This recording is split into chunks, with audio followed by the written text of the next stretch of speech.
Here with Roberto Mercado, second season as manager of the Aberdeen Ironbirds, high A affiliate with the Orioles, 19 years at New Britain High School, and then spent time in the Cape League also, so Connecticut native. So, Roberto, thanks for jumping on with me. Thanks for having me. Pleasure to be here with you. Did I get all that right? Yep, you did. All right, good. Thank goodness. Sometimes the internet's not always good with information. So, hey, are you happy with your decision to leave high school to go to pro ball? I am. That first year was kind of mixed emotions. I was really happy where I was at. I was, had a good job and was able to coach high school, and I obviously get to go to the Cape every summer and obviously deal with high caliber players and great coaches. And as soon as I got in, I was kind of it was a family type atmosphere. Like I wasn't expecting that, and I was welcomed with open arms. And any questions I had, everybody answered, and it was great. I think it was the best decision I made, and I'm happy I get to go to a ballpark every day, and it's a blast. How did you tell your New Britain players you're leaving? Um, it was tough, man. Brought the guys in and just had a meeting with them and kind of told them my situation and what I was going to be doing, and they were super happy. I mean, there was some tears being shed, but they understood that it was the best decision for me, and they were super happy for me. I still keep in contact with those guys and checking up on them, and I think that relationship piece is the most important thing. So I was told by a mentor of mine, no matter where you're at, you're going to impact people. So hey, go for it and see how it goes. And I've been blessed with a great opportunity and happy. Yeah, I got lucky. Evansville, they kind of knew I was making no money there, so that was a easy, and it was guys that I had played with, a lot of them, so they kind of got it. And then JMU school wasn't in session yet, so I didn't really have to deal with them. But then Iowa, when I left Western Illinois, we had fall ball already at Iowa, and so I literally had to go in the locker room and tell those guys that I was leaving, and I had had a fall with the freshmen, guys that I had recruited, really good recruiting class, and that was a tough one. And then Western Illinois was a little bit later. School had just started, so I had to bring them in as a group and tell them I was leaving. But I think kids understand that, they get it. They understand that you're moving on to a better position, and I think kids get it now. You just got to be honest with them. Absolutely, 100% agree with that. We talked for a while before you were going to take the job. I was grocery shopping on the phone, and you called me, and I just wanted to make sure that you laid everything out. And what really was the tipping point for you when you decided, like, hey, I'm going to do this? Um, Really good question. I think the biggest thing was getting support from my fiance at the time and making sure that she was comfortable with it. I think that's the big piece that everybody kind of forgets about is that support system and having that lady behind you that's going to support you 100%. And she's been awesome and super supportive. And yeah, just continuing to grow as a coach and giving myself this opportunity. And there's a quote from Denzel Washington is luck is when opportunity comes along and you're prepared for it. And I feel like wasn't really looking for another job, and when the opportunity came up, just my experience and the opportunities that I had and took advantage of those opportunities kind of prepared me for this situation that I'm in and loving every second of it. Yeah, I think that's great advice. We just talk about it all the time on the podcast. Like, do the best job that you can where you're at. And if you do a really good job, then somebody's going to notice and somebody will pick up the phone and call you. But you have to do a good job of where you're at. Absolutely, 100%. Did you get a chance to reflect at all after your first year as a manager? Did you get any time off afterwards? Did you have duties after the season was done, or did you get a chance to catch your breath a little bit? Yeah, definitely had a chance to catch my breath. Spent some quality time with the wife and made sure the house was clean and dinner was prepared. And you know, off time definitely reflected on a great season. And we obviously played really well. And at the end of the day, guys moved up to the next level, and that's what it's about. And that's not me. That's our entire coaching staff and the entire organization. And it did reflect a little bit. And again, just had a blast every single second with our guys and our staff. And just memorable first year for sure. It was a great time. You have the same staff this year that you did last year? So we have a couple guys that moved up to double A. Our hitting coach is still here, Zach Cole. but an entire new staff. So bringing those guys in, setting the expectations of what we're going to do every single day, and just making sure we're collaborating and working together. So it's been a great transition, a lot of new faces on staff, and they've done a tremendous job with our guys preparing them every single day. Did you make any adjustments from last year to this year with what you're doing?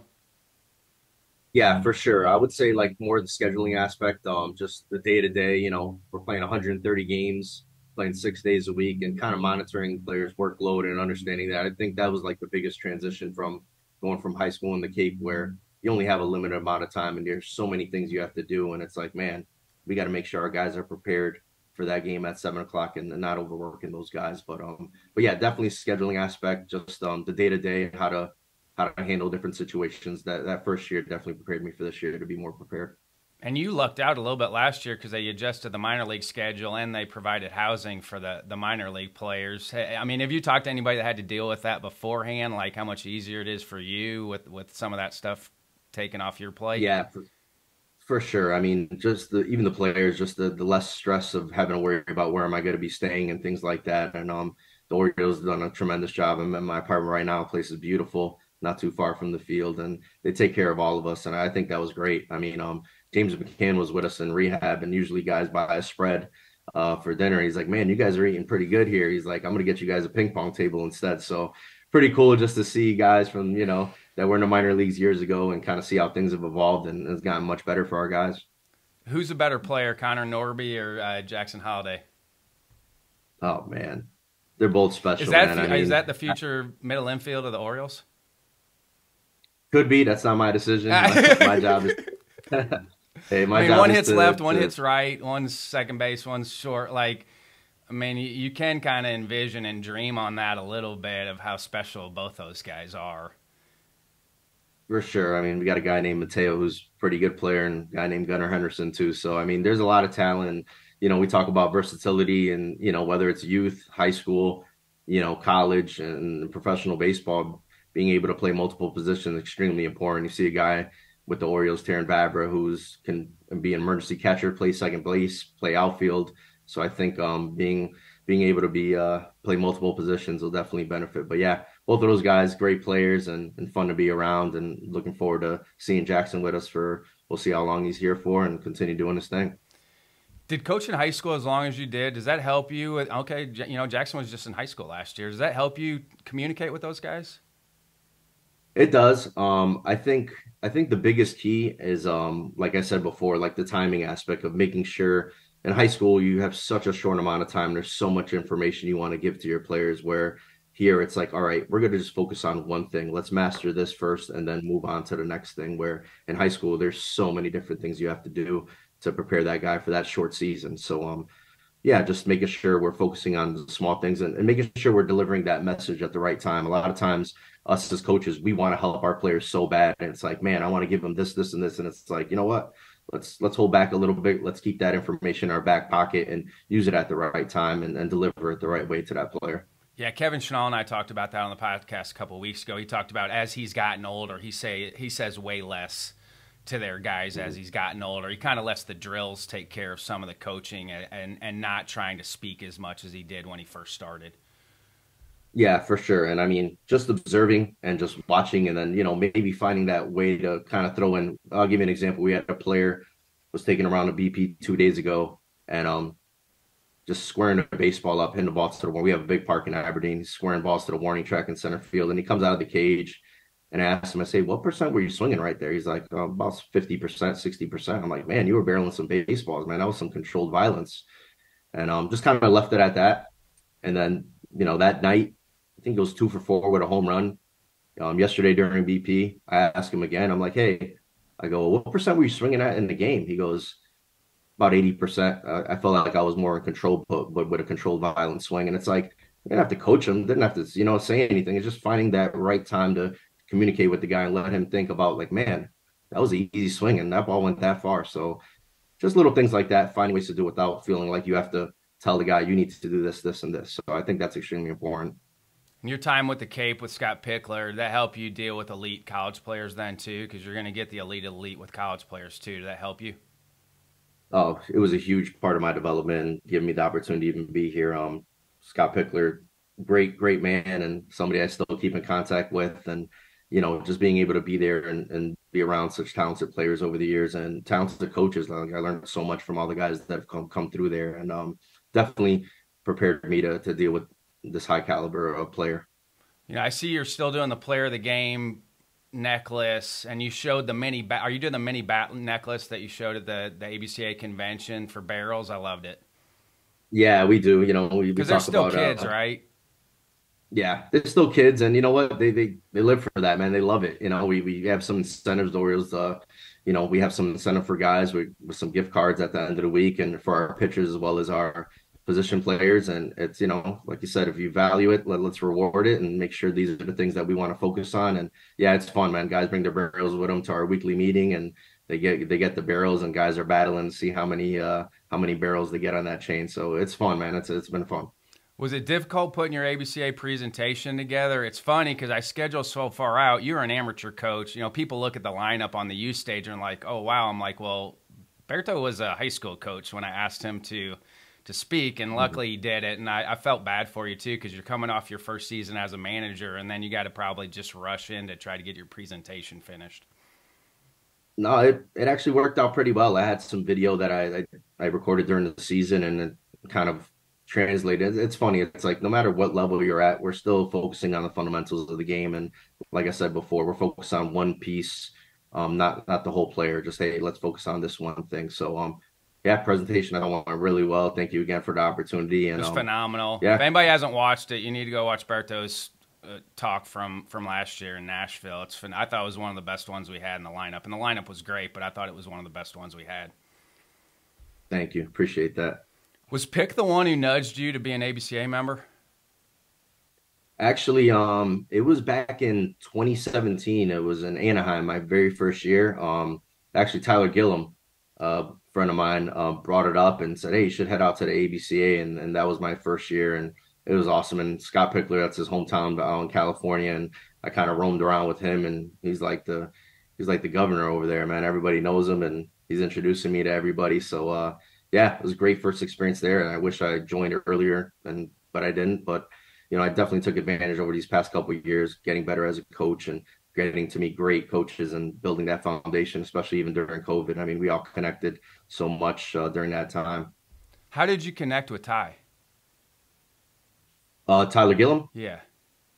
he was actually coaching in the Cape. He coached in 2017, I want to believe, and yeah, became good friends and somebody that I look up to. Great guy, doing a great job with the Savannah Bananas over there, and happy for him and the opportunities with his beautiful family.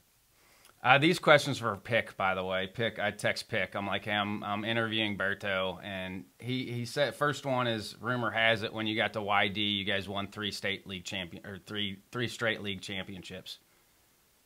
Yeah, he's hilarious. He always says, "Hey, Berto, before you got here, this isn't as easy." He's like, "This is hard," and you come in and you win three in a row, and that's it helps when you got guys like Shane Bieber and Walker Bueller and those kind of players, Tommy Edman, and guys like that. It kind of helps a little bit, but no, it was fun, man. Pick always brings that up every time we talk.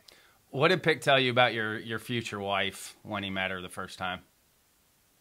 Oh man, he said you better keep this one. This is a good one. He's right though. I He met knew her at right the away. convention this year. Yeah, He was correct. She is a wonderful person. she is, like I said, super supportive, and I wouldn't be able to do what I do without her. So yeah, definitely. Pick always brings that All up too. right, Man, last one from Pick. He left for 2 games. Trevor Hoffman's going into the Hall of Fame, so he left, and he actually named you manager. So how was it when Pick was gone? it was fun, man. We actually had a blast. We Nate Fish, who was a coach in Team Israel, we actually sent him a message and said, "Hey, Pick, why don't you just stay out over there? Don't worry about coming back. We'll take care of this." So we needed to win 2 out of 3 to, I think, to clinch first place or clinch the playoffs, and we won all 3 games. So it was fun. We had a blast. How was it And when we he told him came back? it was good. I mean, yeah, it was back to normal. We try to convince Pick, "Hey, Pick, just sit on the bench over there. We'll take care of this." And obviously that didn't happen, but no, we had a blast. And Trevor Hoffman sent us a message, a video message saying that he was proud of us. So it was pretty cool. He has not. Pick hasn't changed. I went this summer for a week and vacation up there, and so I went to YD, and he's in there pregame. He's in the cage. He's working with the guys. He's wearing guys out about their swing, about staying short, staying above the ball. He has not changed since back when I was playing and coaching in the league. Yeah. He has not changed one bit, which is why he's still doing it at a high level. Oh, definitely. I mean, loves it, and he was ahead of his game, ahead of the time. Guys are you're seeing a lot more off-speed pitches, and back in 2014, 2015, we're throwing the slider, and if you're coaching in the Cape against us, that's coming, and that's something that you're seeing obviously a lot more now. But back in 14, 15, that wasn't a thing, and he was one of the first guys that kind of pushed that to our pitchers. You gave a great Barnstormers talk at Northeastern a couple of years ago. You brought some of your new Breton players over. Are you still working with the outfielders, or as a manager, does some of that stuff get taken away from you? Yeah, so this last season it was more of infield play with me. That was my priority there. We have our outfield base running coach Billy Facto does a great job with those guys, and I also help out there. And as a manager, you're kind of all over the place, but my main priority is with the infielders. Hey, great drill that I'd never seen before, where you have the outfielder sliding into home plate with their gloves on and then making a play. Where did you get that from? Did you come up with that on your own? Yeah, I was just thinking about finding different ways to just teaching guys how to slide and make that pop-up slide, feet first slide. And I'm like, you know what? We slide into bases. Why not just try this? And it was kind of just like, hey, let's give it a shot and see if it works or not. And the guys liked it, and something that we've done at the high school level. Did you have turf at New Britain? No, we didn't. So were you doing that directly on the feet and the skinned area? So you're having them slide into home plate on the skinned area? Yep, or even at third base, having them run, just sliding into third base and sliding into second base. Try to keep it as natural as possible. Like, hey, let's not overthink this. You're sliding into second base like you're still in a bag. You just got a glove in your hand. Hey, how did you get connected with our COVID outfield Zoom chat? And I still, I thought about it the other day. I don't even know how all of that, it just organically happened where the five of us found each other. We still have a group chat together. It's just happened organically that the five of us found each other. Yeah, I think it was so there was the infield chatter, and a bunch of us were on, and Tim DeJean, our infield coordinator with the Orioles, was on that panel.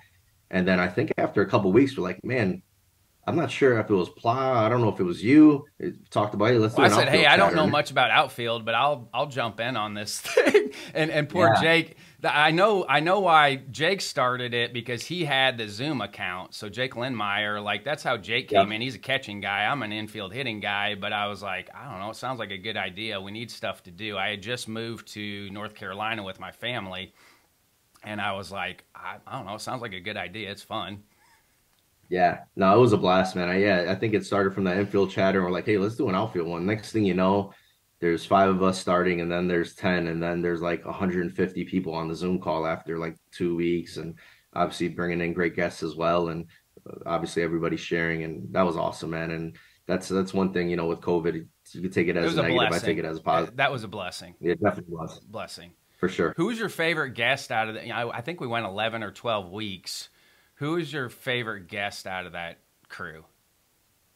Man, that's a tough one. I really liked McGuire from the Guardians. I thought he was excellent. Did a really good job presenting, and just even guys on our panel. I mean, everybody did a tremendous job. So just Bobby Scales was mine. More for the after hours. Because we got in some managerial stuff and game situation stuff after. So, Bobby Scales was probably my favorite, because I knew him a little bit, but I thought he opened up well, and I think that was the one. And obviously Justin Toole being on with us, too, just because he was a former player. Those were the two that stuck out with me on that. We probably should have videoed those. We probably should have videoed those a little bit better. I think Zach has those, doesn't he, Casto? I think he still has. Does he? That. Yeah. Because I think he was putting it out. God bless Zach, man. He's good stuff. Who cares? Oh, yeah. Hey, how do you handle managing prospects? I mean, not every one of your guys is going to probably make it. And as the old-time scouts used to call the non-prospects, they called them suspects. And I know you don't think about your players that way. But how do you kind of temper, okay, I know this guy's probably going to get a chance to move up, but these guys might not. does that even factor in with any decisions, or are you treating everybody the same? I think everybody's being treated the same. I think give everybody the opportunity to get their work in, and everybody has their individual plan on what they're going to focus on. So we don't want anybody to ever feel like they're less important than anybody else. Obviously, there's guys that, are going to take priority, one would say, but I think as a staff, we do a great job of making sure we're helping every single one of our players. And we want our players to feel that they're the most important player on the team. And I think that's extremely important, creating that culture and teammates really caring about each other in the clubhouse as well as, on the field. So I don't think we don't do that at all. We make sure every guy's taken care of. Tyson and I talked about it a little bit last week. Do you feel any of that from your players as far as, okay, I'm not as good as that player, or are they ultra competitive and it doesn't even matter? I think as Because an everybody organization, knows who everybody is now from a social media standpoint, and there's social comparison. I'm intrigued. Is there more of a social comparison now with them, and maybe I'm not as good, or they're getting more play than maybe it was in the past? I think I'll be honest with you. We have so much talent in this organization that I think it just pushes everybody to try to be the best player that they can be. I mean, when you have your opportunity, whether you're playing, 4 days a week, 5 days a week, or 2 days a week, when you get that opportunity, guys are getting after it. I mean, again, we got guys playing multiple positions, and time we got rehab guys that come in, so time's going to be limited for certain guys. But when you have your opportunity, they're performing, and at the end of the day, it's about that work day too, is making sure they're preparing every single day. And we preach this all the time. It's like, hey, we're preparing you for 7 o'clock tonight, but we're also preparing you for Camden Yards one day. So you're not going to just see that, that 91, 92 that we're going to face today. We're going to jack that up to 97, 98 with some hop and get you that experience too. So guys push each other, and again, we have so much talent in this organization that I think it just makes the day go by, and guys really push each other. You showed a video. You kind of were taking BP on like a side field somewhere. Did you have to do that? Have you had to do that at all to start the year, where you're like taking BP on some random side field somewhere? Yeah, that was our first weekend in Jersey Shore. We walked into the clubhouse, first day in professional baseball, managing my first game, and all of a sudden the fire alarm goes off. I guess a water pipe bursted in their batting cages, so we had to do it in the parking lot outside. Fortunately, we haven't had to deal with that this year, but just always got to be prepared for the unexpected, whether it's bad weather, whether no matter what level you're at, you have to be prepared. And we had a backup plan, so it worked out really well. So fortunately, hopefully that doesn't happen this year. Is the most time consuming part of your job writing reports at post game? Not really. I mean, I do a game report, and then I write reports on our infielders, like certain plays that happen. We have a defensive tracker that we saw monitor and watch every single ground ball. And then the following day, maybe bring a guy in, say, hey, what do you got on this play? And just have that conversation. But no, for the game reports, it's not a ton. We have to do some information on opposing teams in regards to defense and how we're going to grade those guys, and just what our information is. But no, for the most part, it's not a ton of game reports or anything like that. Coming from the high school and Cape Side, did you have to kind of temper your expectations as far as winning as opposed to developing, or are they kind of the same? Like, we're trying to develop and win at the same time? Yeah, I think so in high school, obviously we're trying to develop and win. In the Cape, same kind of deal. We're trying to develop, but we're also trying to win. Where it's super competitive there. You're playing for big community, and then professional baseball, it's more of like, let's focus on the player and make sure they develop, and the wins will come when they come. I don't even know what our standings are. I don't know what our record is. All I know is we won the last couple of games and been playing really, really well. So that's the main focus, and the wins will take care of themselves. And I said this before, winning is when I get to call a guy in the office and say they're moving up to Double A, and that's winning in my opinion. Yeah.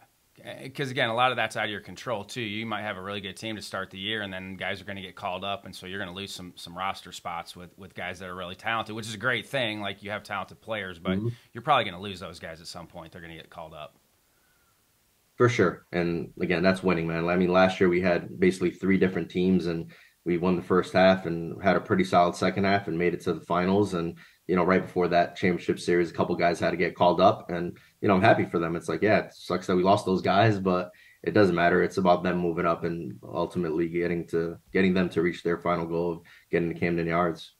You're the Roberto Clemente Award winner last year, and I know he's one of your idols. How gratifying was that you won that award last year? That was the Cal Ripken senior Yeah, award. Yeah, yeah, that was, yeah. yeah, yep. Yeah, it was awesome. I was surprised. I mean, again, that's nothing to do with me. That has to do with all our entire staff that work their tail off every single day, and the players, man. I mean, they come out, they get after it every single day, and it was an honor, being first year. I was super shocked and had an opportunity to go to Camden Yards at the end of the season versus Toronto, and was able to see George Springer, who actually walked by and before I was getting interviewed, and he's like, "Berto, what are you doing here?" He had no idea why I was there, so it was awesome to catch up with him. It's been a while, but but yeah, man, it was a great experience. Wife was able to come down as well, and it was a blast, man. Definitely a dream come true. Hey, for somebody who doesn't know how you know George Springer, explain how you know George Springer. Yeah, George was a New Britain native.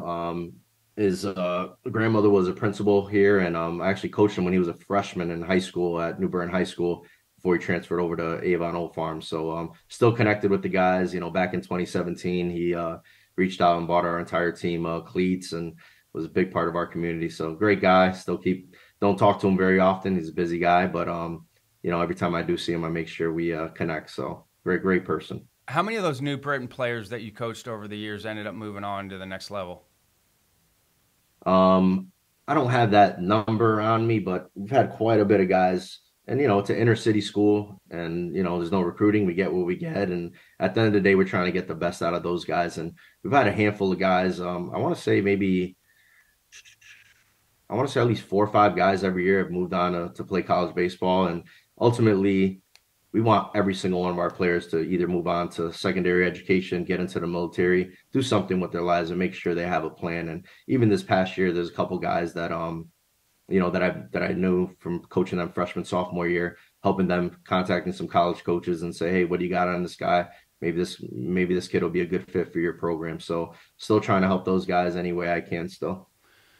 I mean, how do you temper those expectations as a high school coach where you do want your guys to go to the next level and play at the next level, but also the most important thing is what we're doing right now as New Britain players?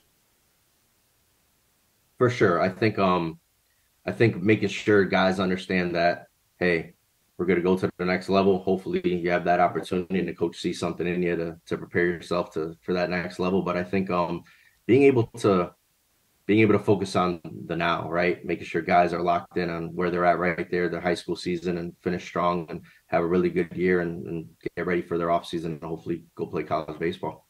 Was UConn Avery Point the only chance you had coming out of high school?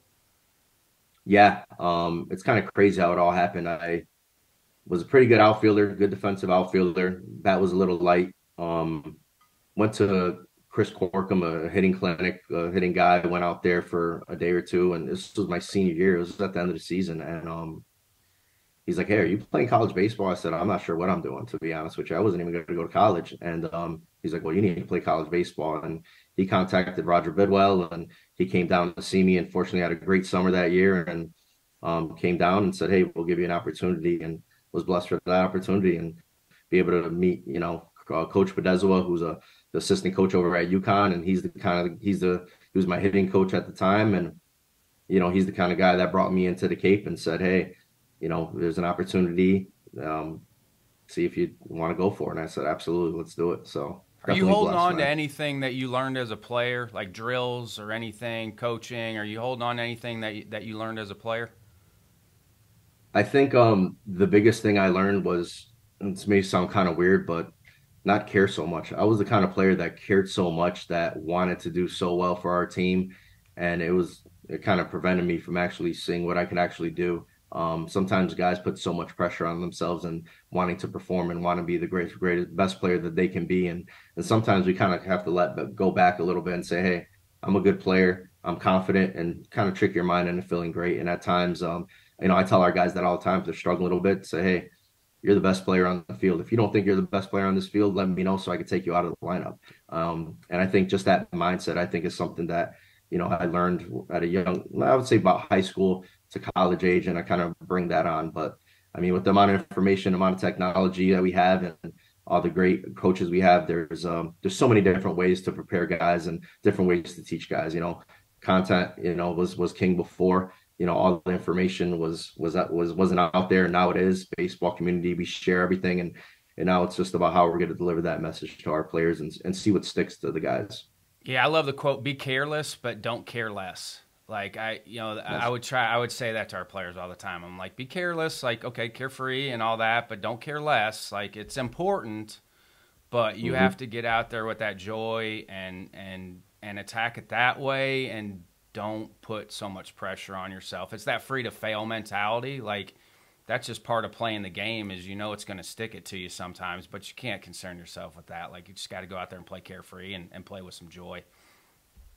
Absolutely. And, we try to do that with our environment when they're training. Like, hey, this is kind of a judgment-free zone here. We're gonna expose you to different shapes and really challenge you. And it's okay if you fail. Like this is the time when we're gonna get our work in, and just another thing with that, baseball is such a long season and our players spend so much time with each other and with our staff, for a good 7 months of the year. And it's like if you're not having fun every day, then what are we doing? You know what I mean? Like, let's make sure guys, no matter what level you're at, man, even at the professional level, we want to keep things fun and keep things loose but understand that, hey, we got some work to do and we're going to get after it. But making sure we're changing our practice plans and making sure guys are engaged and having fun. So I think that's another big thing.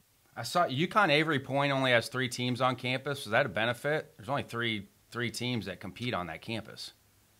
Yeah, really small school. We actually had apartments. So it's more of a right by the water, beautiful campus. I mean, our head coach used to take us for fly balls in the outfield by the water, and it was about 45-mile-an-hour winds. And he would say, "Hey, you can catch this ball, you can catch any ball," and he was right about that. But yeah, really small school. Our head coach was also the athletic director. So yeah, you were going there for baseball. Get your 2 years in, and then hopefully transfer to another school and go from there. Did you need a smaller school to start? I needed a school to start Yeah. because I didn't have any options. I didn't have a great senior year, and I was like, again, I was blessed for the opportunity to go over there and perform pretty well for those 2 years while I was there with a lot of great talented players around as well. When you first got to the Cape with Pick, what are the things that stuck out about him? Um, Intense at times when he needed to be. It's funny, like I think we lost like 5 in a row, and he was just so calm and just like, "Hey, it's okay. We'll get him tomorrow." And I think that's something that always stuck with me. It's like, hey, today doesn't, it's not the most important thing. Let's continue. We got another day tomorrow. And especially in professional baseball, you got 130 games. And it's funny, early on, we had a couple losses in a row, and the clubhouse was super quiet.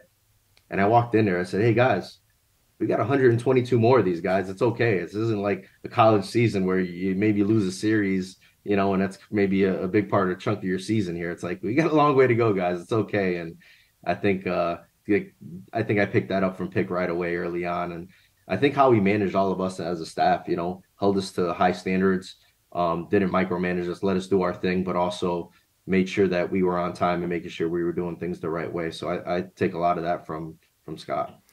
Well, yeah. How long does it take that time to develop relationships with your players? Because they've had a lot of coaches before they get to you now. How do you kind of deal with that with them? Because they're going to bring some baggage in with them, with coaches. Again, a college player probably had a coach get after them. If they're a 5-game losing streak in college, like coach might get after them. How do you kind of handle that with the relationship piece where they may have been treated differently than the way you're going to treat them? For sure. I honestly, when we guys first get in there, we do a presentation and kind of go over our expectations and say, "Hey, if we're gonna struggle, and that's okay. Like we want you to struggle. Like this is not supposed to be easy." And making sure guys understand that we're not gonna get on you if you get thrown out. If you steal a base and you get thrown out, nobody's gonna care. We're just gonna learn from it and grow from it, and that's what it's really about. So giving that our guys freedom to be able to fail, I think is extremely important. So, and again, that's a little more difficult in the college game where you kind of have to win there. And for us, we make sure we make guys feel comfortable. And again, getting to know the player and seeing how their girlfriend's doing and how their family is. There's been a lot of players and their families coming in. I make it a point to try to meet every single parent that's there and let them know how great their son is. I mean, we've only been together for a couple of weeks, but we got a great group of guys that really get after it, man. It's fun to watch them and make sure to tell their parents like, "Hey, you did a great job with your son, man. He's been an honor to manage." Are you watching Ted Lasso at all? I am actually. Have you watched the It's season funny. yet? I'm on. I think I'm almost up to date. I think I'm missing one or two episodes. Yeah, the It's new one funny. just came out yesterday. It's good. Yeah. I got to get on that. But actually, what reminded me of that was Jackson. I was talking to Jackson the other day. I said, "Hey, what are you watching? What do I need to watch?" And he said, "Are you up to date on Lasso?" I said, "No." So I actually jumped on there and was And watching. I'm So even great more show. of a fan of Jackson now if he's a Ted Lasso fan. So tell Jackson he's got a kindred spirit in Ted Lasso. It's just, I know it's technically it's a sports show. It's not. It's a life show. And they've even said that. Jason Sudeikis said that. Like, I know the background is soccer or football if you're from Europe, but he said it's not a sports show. It's basically it's a life show and how you deal with life For sure. situations. I think it's great. The writing's Definitely. great. Although there's rumblings, this is gonna be the last season. Ooh, There's no. rumblings that they're going to close it off. Like there's, yeah, that would be sad because I love it. I love it. Yeah, that's a great, great show.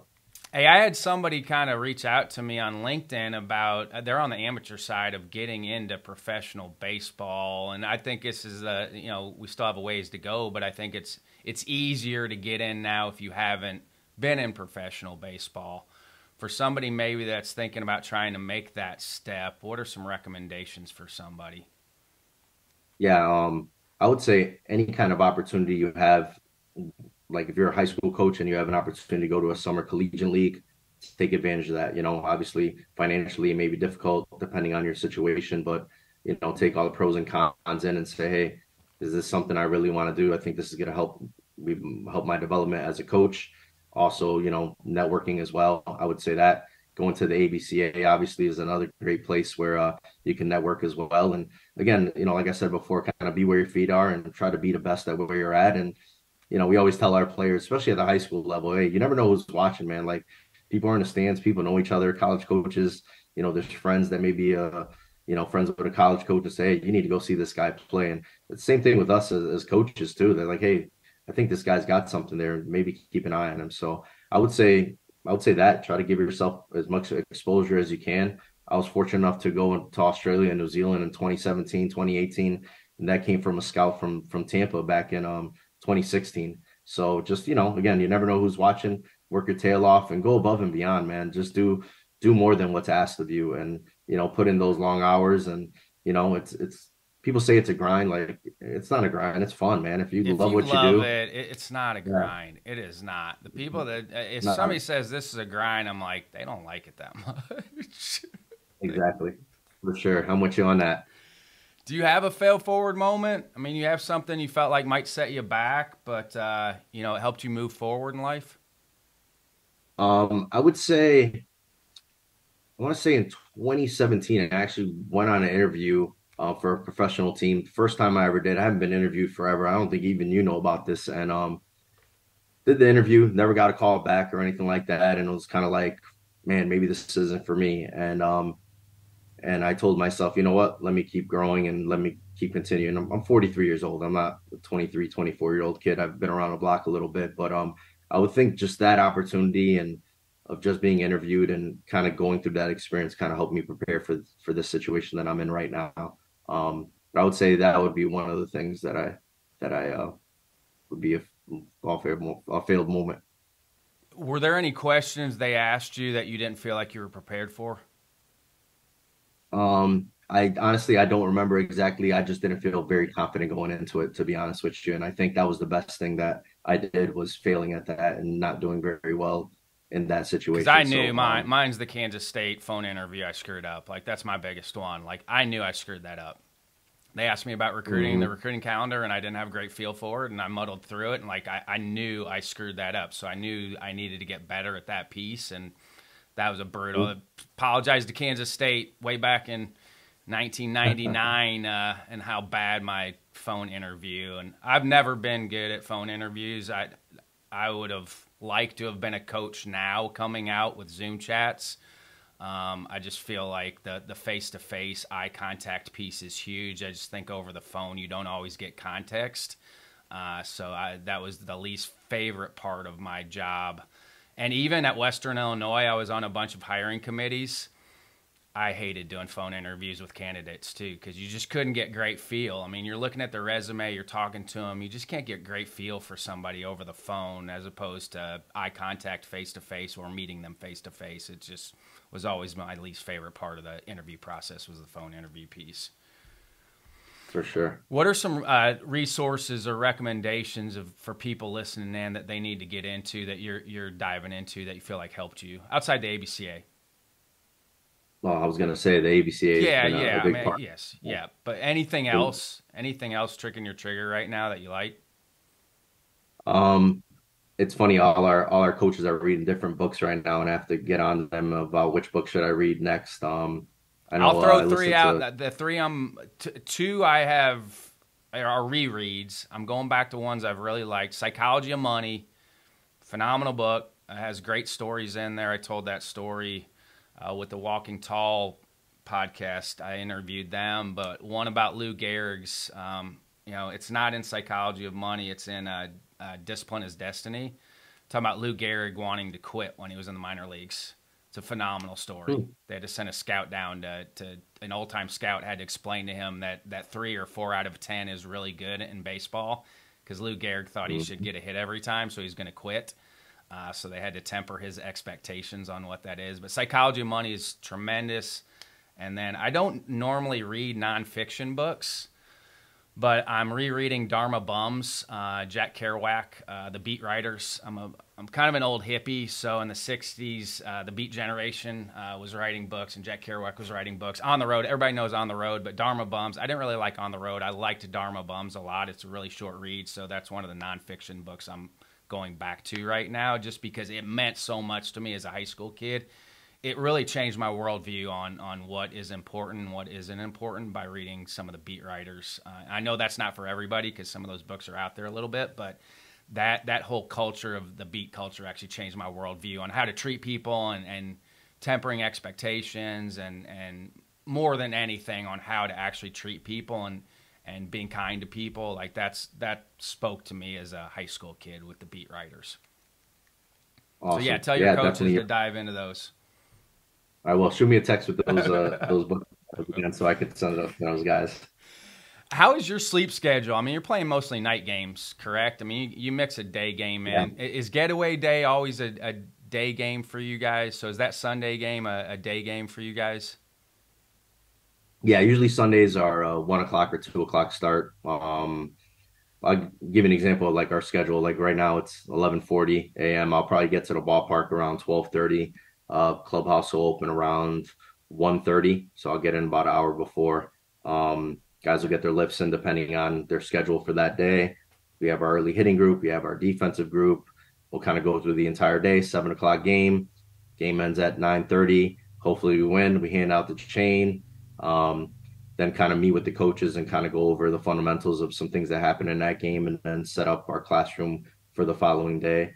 And then talk to the strength and conditioning coach, talk to our athletic trainer, seeing how the team's doing health wise and if there's anything we need to give a guy a day, things like that.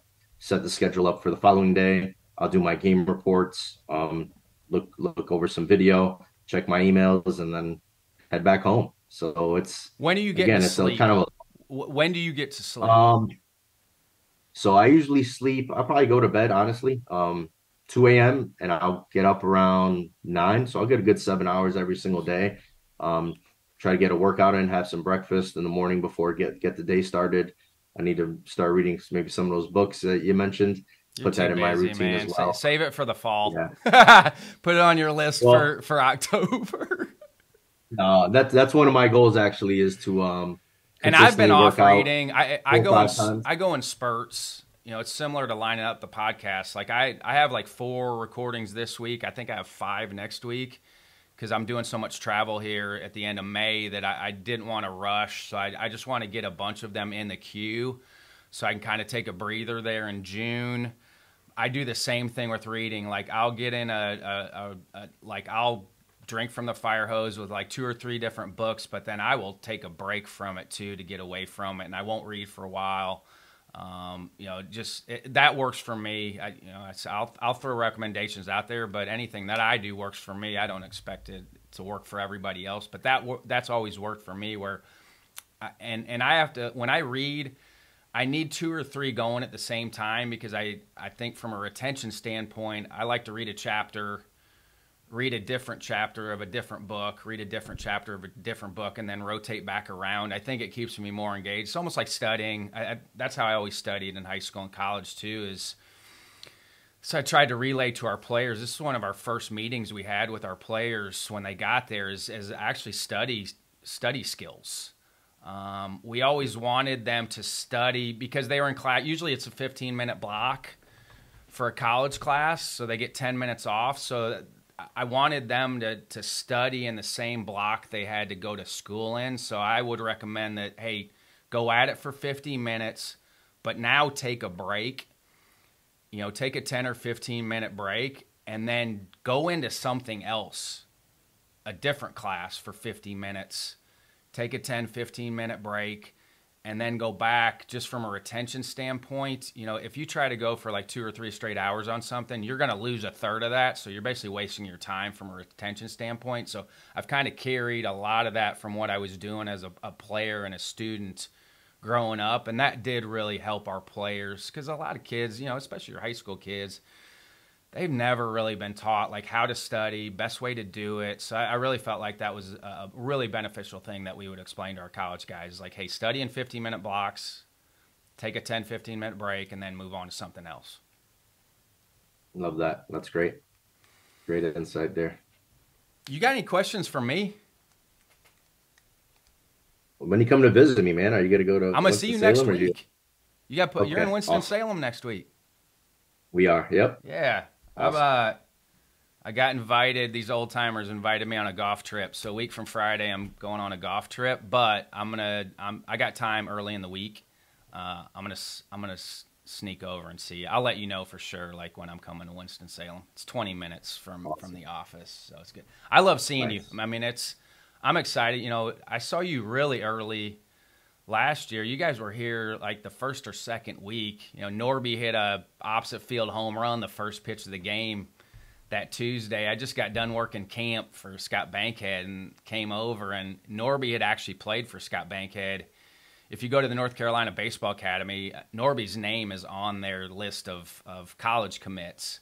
But I just saw him so much that spring. Like I knew what he was going to do. What did he end up with? 30 last summer? Is that what he ended up with? 30 home runs? I think it was 29 home runs and went up 3 levels. So well, you look at Zach man. Neto too. Neto was at Campbell last year, and he's doing the same thing at the big league level that he was doing at the college level. And that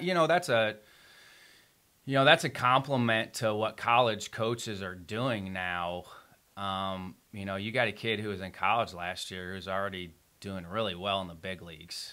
It's a crazy. Yeah. I don't know the last player that made that jump that quick, but I'm sure there's a couple guys in there. But you just watching Neto too last year. You knew because he does everything well. He can really play defense. He looks like a big league shortstop, and he's got great feel, just like Norby. That's why I love in the group chat. I say it all the time. I'm man crush for those two guys because I was ripping the preseason top 100 because I don't think either one of those guys were in the top 100 for infielders.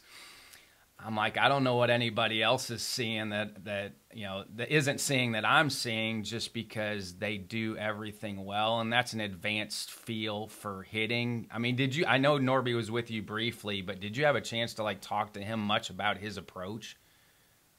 Yeah, he talked about working middle the other way. That was kind of his big thing, and he had power to all fields. And once we got that down, our hitting department kind of did a good job of some pull side now and kind of gap to gap power. And he has a great approach, and he's tweaked some things as he moved up levels. As obviously as you move up, pitchers are going to be better. They're going to have better command of their off speed. So obviously jumping 3 levels last year was a testament to his hard work and dedication. And our coaching staff did a great job helping him out too, guiding him along the way. How do you handle that as a coach? Because every player you coach, there's going to be some weaknesses. How do you handle that as a coach that maybe because this happened to me as a hitting coach sometimes. We would focus so much on a player's weaknesses sometimes that it started to take away from their strengths. Yeah, I would say I'll give you an example from like the defensive side. We have a player that struggles a little bit with the slow roller. And you know what? That's going to be one of his focuses on, and we're going to work on that on the side with our mini hack. We're going to do it in play, but we're also not just doing slow rollers. We're making sure they're making the routine play, working on their backhand and things like that. So just incorporating it during the week without making it like, hey, this is all we're going to do for the next 3 weeks. It's just one part of their kind of their routine. And again, for guys, it's getting them to the point where they can create their own routine and they tell us, hey, this is what I want to do today. These are the different things we need to do. So give them a buffet of different things and give them the option, and then it almost kind of it runs itself, like the pregame and whatever they're preparing for. So I think to your point is, let's not just focus on that one thing that the guy's really struggling with. Make sure we're complementing it, throwing it in there with all the great things that they already do. What's he struggling with on the slow roller? Just more of the Is it the catch or is it the throw? It's more of a combination of both. Do I throw on the run? Do I go two hands? Do I go one hand? So exposing them to different options, I think, has been great. And it's funny, you kind of see the defensive tracker the first couple of days struggle a little bit with a couple of ground balls, and in the last two or three, he's been absolutely amazing. So it's fun. Like he'll run in and give a smile, and he knows that's something we've been working on, and it's pretty cool to see happen so quick. So we use again, the stopwatch a lot for that. You know, that was a big one for us because a lot of guys are naturally running through with the glove and they're comfortable with it, and so with the infielders, I would be like, hey, we're gonna stopwatch you here. Two-hand is a tough play. Some kids, especially the college level, some kids aren't athletic enough to make the two-handed play. And I'm like, hey, you're way faster getting the ball to first base with just running through with one hand. So just stay with that.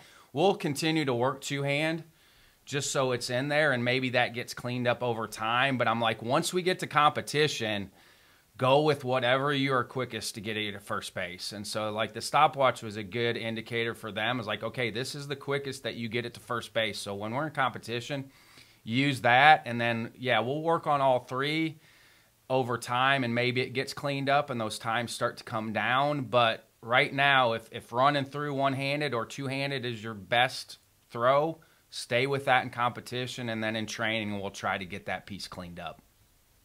No, absolutely. And again, Tim DeJohn, our infield coordinator, has done a tremendous job putting a plan together for our guys. And, he's always open to different ideas. We do a bunch of different things. That internal clock, a lot of guys don't realize how much time they have, or they think they have, guy will make a throw and they're like, oh, that's a 4-2. I'm like, no, that was about a 4-7, buddy. You're not going to get anybody.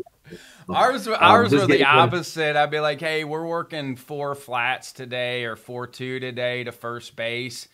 They'd be trying to fire it over there like their hair was on fire. I'm like, hey, that's a 3-4, 3-5. Like, you're going too fast, which I appreciate. But, again, there's going to be a time and a place for everything to make sure you make a good throw. So the stopwatch is my favorite. And that's what I loved about your presentation, too, is you had the digital stopwatch on there. I love the interaction that you had with the crowd during that when you're asking the timelines. I know you kind of set that up with Pla in the beginning, but I thought that was a great visual with the stopwatch where you're having people guess during the presentation. I thought it was awesome.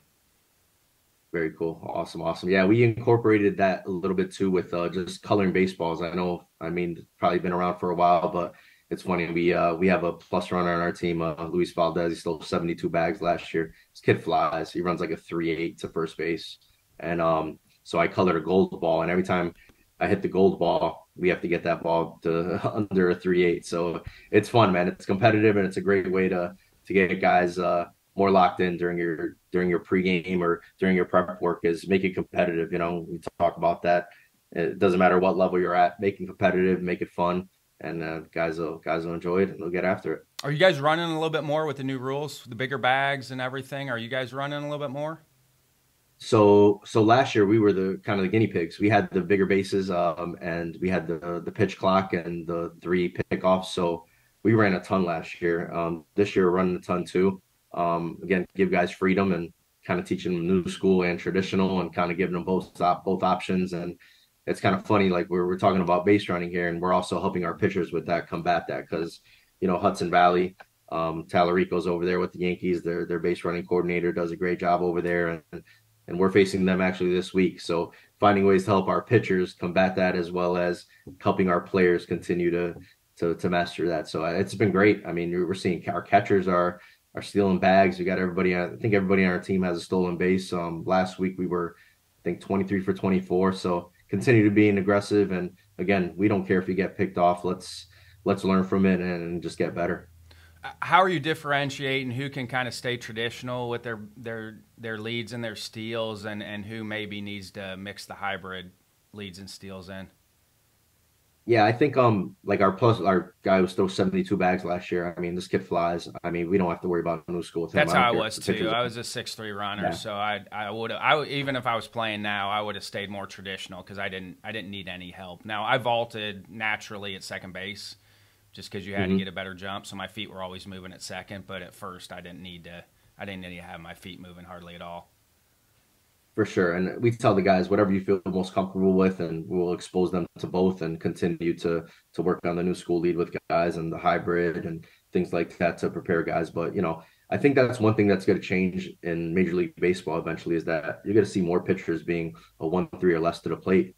I think that's going to change where guys didn't care if guys stole a base, guys were 1-5, 1-6, and you're kind of seeing that now. But I think as years go by, you're going to see much more pitchers focusing on, hey, we're going to vary our times here. Like, I'm worried about this runner. I don't want to get that guy to second base. So I think over time, I think we're going to see the pitchers doing a better job of holding guys on.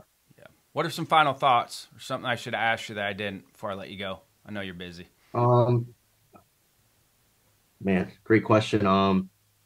I think one thing I would say is to all the coaches is continue to expose yourself to as much as you can. And there's so much great information out there and go to the ABCA and continue to grow and learn. There's so many great people out there that can help you kind of guide your way of what you want to do and kind of find that inner circle that you have that you can always count on and be able to talk about personal things and things about what's going on and what opportunities you're thinking about or what you're doing. And as coaches, let's continue to try to create elite training environments where it's okay to fail, and let's focus in on the small things and not going crazy, and make sure we're praising guys too. Little things like backing up a throw, and make sure we're praising guys doing those things. I think that environment, you create that environment and you continue stressing those things and rewarding those little things, I think will create a great atmosphere for your players that they want to come to the ballpark every single day. And I think if we all continue to do that, no matter if you're whatever level you're at and you're passionate about what you do, then you're doing the right thing. So that's all I'll say to that. So continue growing as a coach and continue loving this game and continue loving your players. Catch them when they're doing it right, correct? I mean, did that come from the teaching side? You're an educator forever. Did that come from the classroom side for you? It did. I think it came from the classroom. I think it came from my parents. I think it came from my family and, just making sure we take care of each other and make sure we have each other's back. And I think that's just the foundation of my family, and blessed to have a great parents and a great family and now a great wife to share those things. But yeah, I think that's extremely important, man. Make sure we care about our players and on and off the field and make sure we're there for them. Berto, I appreciate your time. I know I've been badgering you since spring training, but I appreciate your time for coming on with me. I know you're busy, but I value our friendship, man. Like I'm so grateful for COVID and everything that happened during COVID because I've developed some lifelong friendships through COVID with For guys sure. like you and everybody else. So I love you, my friend, and good luck, and I'll see you next week. Sounds good. Love you too, brother. Take care. Thanks for having me on.